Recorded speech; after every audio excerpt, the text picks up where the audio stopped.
खिडकी उघडताच नजरेत आलं हे कमाल दृश्य। नमस्कार मंडळी, कसे आहात सगळे? मजेत ना? आणि मजेतच राहा। या वर्षी मी ठरवलंय की 12 महिन्यात 12 ज्योतिर्लिंग करायचे। मुंबईवरून वेरावळला जाणारी ट्रेन पकडली आणि निघालो आमच्या पहिल्या ज्योतिर्लिंगाला, म्हणजेच सोमनाथला।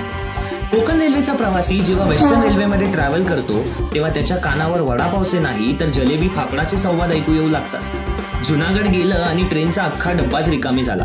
गुजरातमध्ये पोहोचलो तर बाहेर लांब लांब पर्यंत शेती दिसू लागली।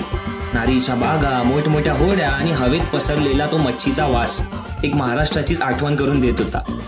वेरावळला उतरलो, रिक्षा पकडली, डॉर्मेटरी घेतली आणि लगेच चेंज करून दर्शनाला गेलो। सोमनाथ खरंच त्याच्या नावासारखं शांत, सुंदर आणि तेजस्वी आहे।